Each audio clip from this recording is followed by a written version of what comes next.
catalyzes the conversion of the diphosphates that are ribonucleotides, so ribonucleoside diphosphates, into deoxyribonucleoside diphosphates. It has to work on diphosphates.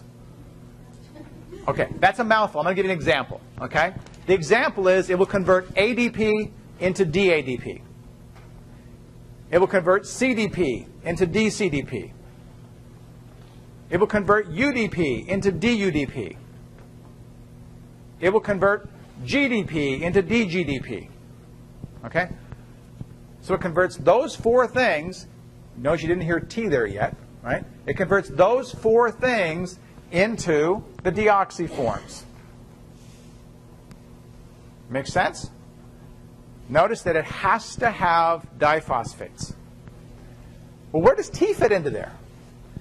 It turns out T isn't made as a ribonucleotide. It's only made as a deoxyribonucleotide. Well, where does it come from? It comes from DUDP. So T is made from U's, and I'll show you how that happens in a second. It actually has some interesting health implications. Okay? Any questions on what I've said so far? Yes, ma'am. Sure. You won't need to know the definition, but I'll give it to you again if you want. So RNR catalyzes the conversion of ribonucleoside diphosphates into deoxyribonucleoside diphosphates.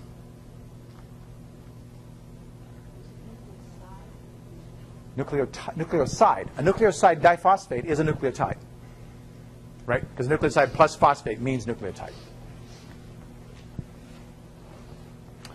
Yes, sir. What does T come from again? T, as I will show you in a second, comes from you. Not you literally, but you, yourself. Okay? Yes, sir. So that makes sense. RNA is not found in any RNA, just deoxyribose?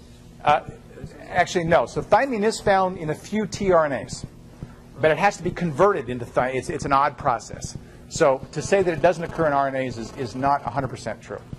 Okay. Well, let's just take a minute to see how that thymine is made, because I think that's interesting and important. Okay?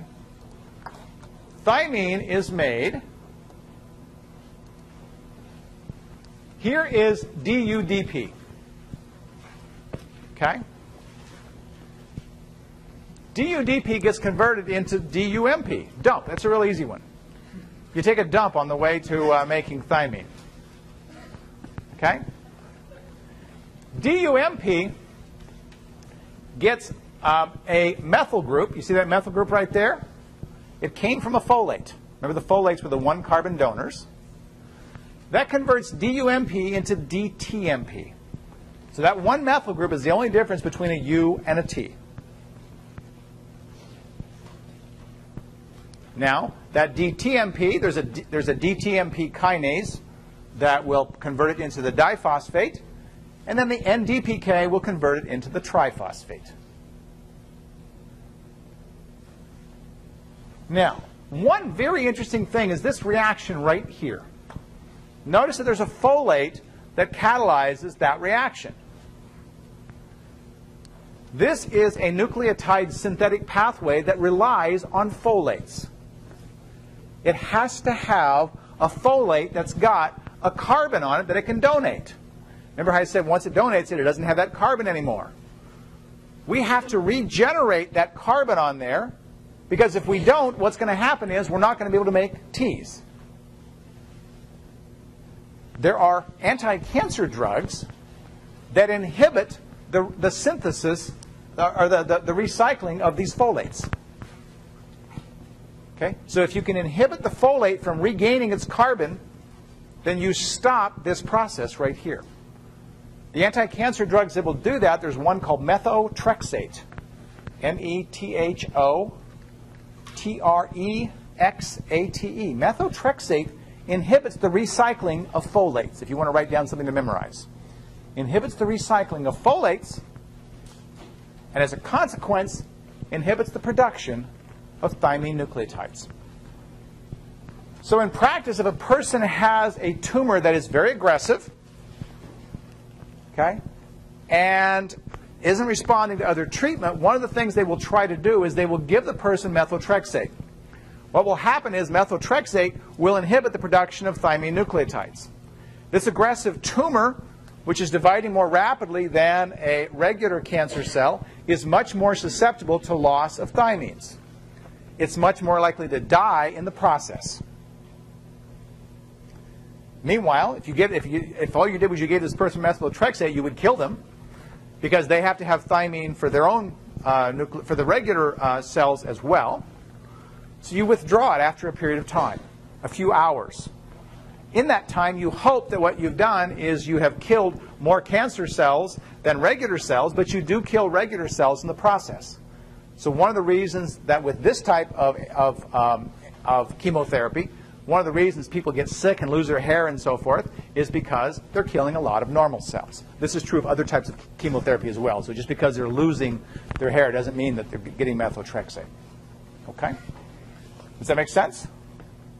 Yes? Well, the cell, once it's made that commitment to divide, which it would have done, it's not a turning back point. So it's actually its own commitment to dividing that caused it to die. If it can't make those nucleotides, then it's going to burn itself out, basically. Yes, sir? So you're saying just because they were dividing faster that it doesn't kill all the cells at the same rate? It doesn't kill them all at the same rate. So the faster the cell is dividing, the more likely it's going to be susceptible to methotrexate. Okay.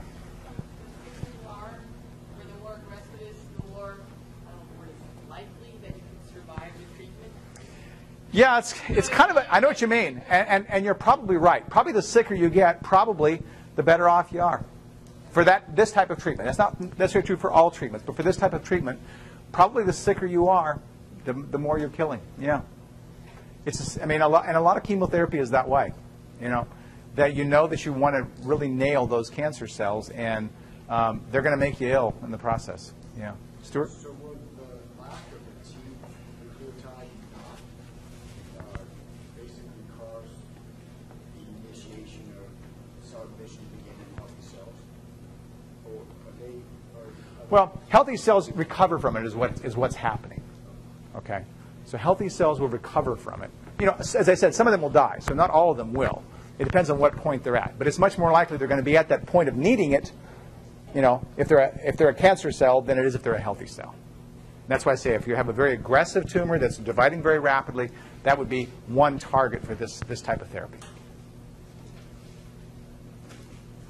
Okay, that's what's happening with those guys. All right, and I did that. Okay. Okay. So now we've only got cell signaling to finish up with.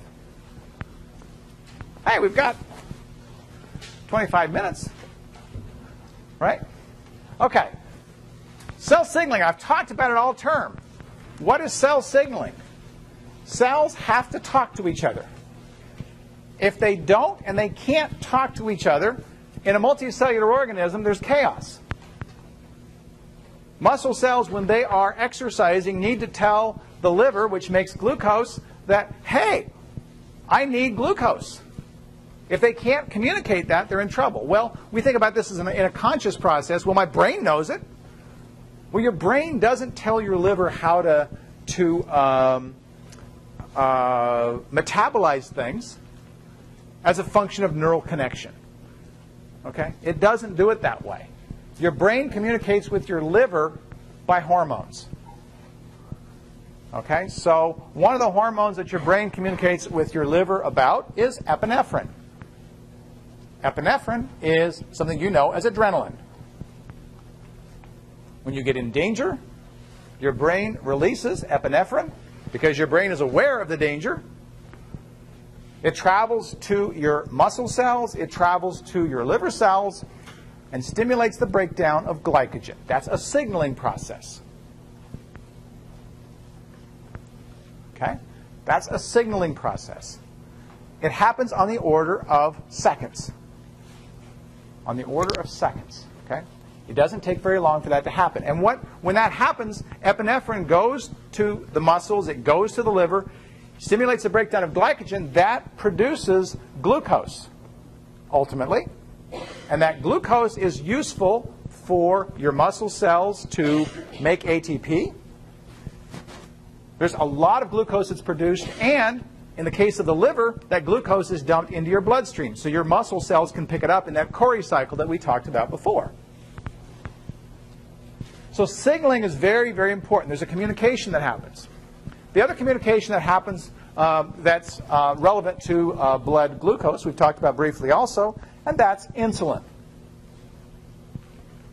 Insulin is produced for the opposite reason. You've just eaten a meal. Your blood glucose levels are rising. And as I've said before, glucose is a poison. Too much glucose will kill your cells. So your body very carefully manages how much glucose is in the bloodstream. If there's too little, your body will stimulate the production of glucose. If there's too much glucose, then your pancreas will release insulin. What does insulin do? Insulin stimulates the uptake of glucose by cells. Stimulates the uptake of glucose by cells. That has the effect of reducing the blood glucose concentration, and the cells now have a lot of glucose. Well, if it's poisonous and they've just taken it in, what's going on? The other thing that insulin stimulates is the conversion of glucose into glycogen. That depoisonizes it, if you want to call it that.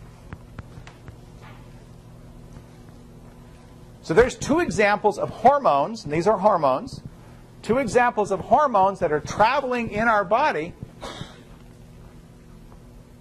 that are performing important functions and communicating information. Okay? Very, very important things. Questions about that? Okay. Well, let's take a look at the some of the hormones in the blood, okay, in our body. Right? We have what are called peptide hormones. Peptide hormones include things like insulin. Insulin is a peptide hormone, meaning it's made up of proteins. We've seen before how those proteins get cleaved and processed. There are many peptide hormones, and they're produced in a variety of different places, in this case, in the brain. Insulin is not produced by the brain. Insulin is produced by some cells in your pancreas called the islets of Langerhans. I suppose you want me to spell that, right? Okay, I won't if you don't want me to. ISLETS of Langerhans, Langerhans.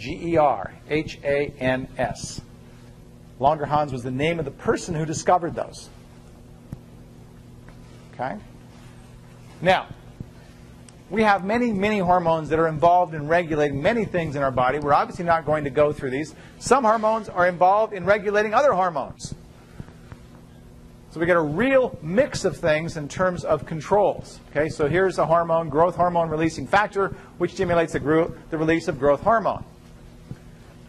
Growth hormone in turn stimulates the growth of us. Okay, so human growth hormone is partly responsible for our size. Okay. When we look at hormones and signaling in the body, it's very important to recognize that our bodies have to have switches that turn things on, just as they have to have switches that turn things off. The body and the cells of our body are a control freak. You can't turn something on without being able to turn it off, because if all you do is turn it on, then what you're going to do is you're going to burn nutrients, you're going to cause problems, and you're not going to be able to stop a process once it's been going. It's the equivalent of getting in a car and having no brakes. You don't do that. You don't go coast to a stop because you can't stop that. So having a switch system that gives feedback and tells this endocrine gland, don't be secreting these things anymore, we've got all that we need, is very, very important. Okay? All right. Let's see.